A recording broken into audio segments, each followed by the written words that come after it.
Olá pessoal, bem-vindos ao canal Doutor Explicação. Eu sou o Dr. Gilvano Amorim.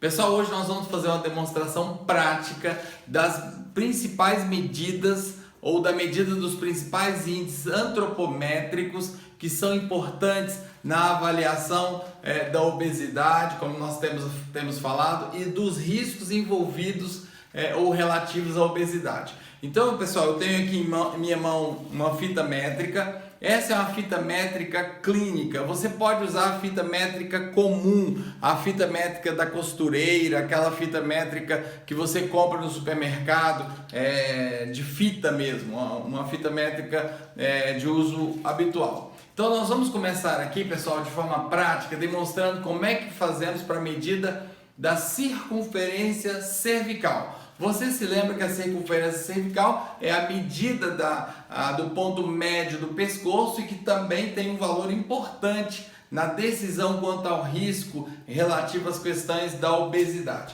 Então eu tenho aqui uma voluntária, então nós vamos medir. Pessoal, olha só, nós vamos medir do ponto médio do ângulo da mandíbula à base do pescoço. Então nós vamos imaginar esse ponto médio e vamos avaliar quanto vale esta circunferência. Então a gente vai colocar aqui, e eu queria que mostrasse, olha só, temos a medida de 30 centímetros. Então circunferência cervical de 30 centímetros. Nós vamos então tomar nota desse valor.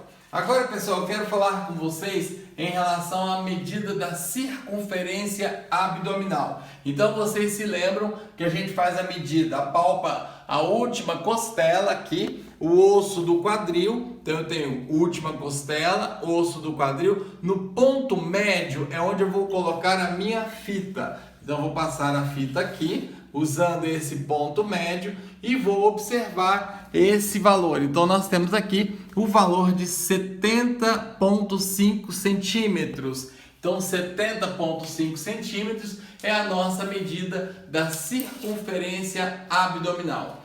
Nós aprendemos que existem vários modelos, várias morfologias de abdômen. Então a gente precisa fazer o índice cintura-quadril. Então agora nós vamos fazer a avaliação do quadril para depois fazermos a comparação. Então nós fazemos, pessoal, a medida junto ao osso da pelve, se chama ilíaco, né? Bem no alto do osso do ilíaco. Então nós vamos obter aqui 84 centímetros. Medida então da circunferência do quadril, 84 centímetros. Muito bem, então essas são as principais medidas, pessoal, que nós temos em relação aos índices antropométricos. Então agora nós vamos, esses de circunferência, né? Então agora nós vamos fazer a medida da altura.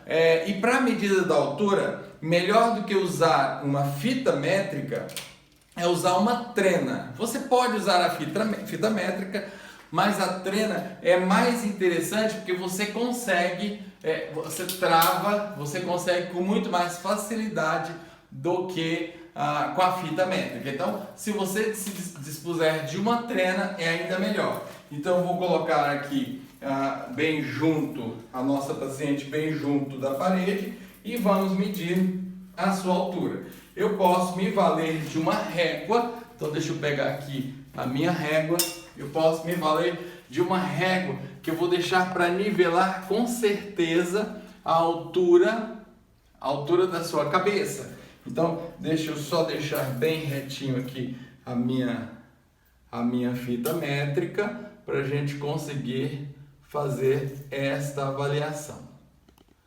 Ok? Então, vou pedir que você me ajude a segurar aqui, só para eu conferir com certeza essa altura. Então aqui está, pessoal, nós temos exatamente 155. 155 é o valor da altura. Muito bem. Para fecharmos essas medidas, pessoal, eu tenho aqui em minhas mãos uma balança. Essa é uma balança bastante compacta e a gente recomenda esse tipo de balança. Essa balança aqui ela consegue medir até 150 quilos, então é uma balança compacta, uma balança leve, uma balança que você consegue transportar. Ela tem quatro pontos de sensibilidade, 4 pontos de apoio, e você deve naturalmente pisar onde estão essas marcas. Então o paciente pisa, ela tem um auto-off, no momento que ela percebe o peso, ela já vem e faz a medida. Então vamos demonstrar isso. Eu vou colocar aqui no meio desse piso a nossa balança e vou pedir então para a nossa paciente subir. Então temos aqui o valor, pessoal, de 66 quilos, 66 quilogramas e 66 quilos e 200 gramas. Olá pessoal, eu quero mostrar para vocês a importância da superfície onde se apoia a balança. Então eu trouxe agora a balança para um tapete bastante felpudo, e vamos observar a mesma paciente no mesmo momento. Observa a medida de massa. Então vamos lá.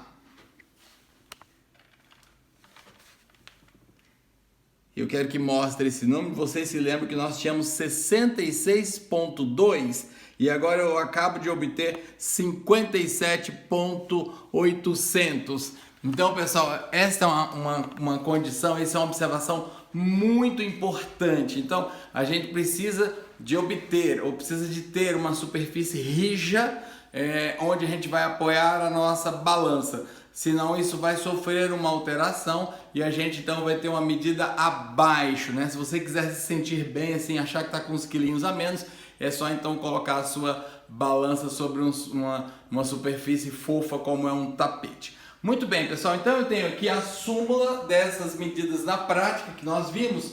Então nós temos massa 66,200, altura 1,55 m. Uma das primeiras avaliações que se pensou, pessoal, era desprezar ou era considerar o que tinha em metros, além de 1 metro, em termos de quilo, né? Então 1,55 m teria como um peso ideal 55 kg. Depois isso se mostrou inadequado e veio então o pensamento do índice de massa corpórea, que é a massa dividido pelo quadrado da altura em metros, ou então uma dupla continha para facilitar a nossa operação. A massa dividido pela altura em metros, obtemos um valor X, novamente dividimos pela altura em metros e aí temos o índice de massa corporal. Veja nosso exemplo, 66,200 dividido por 1,55, obtivemos 42,70, novamente dividido 27,55, valor do IMC.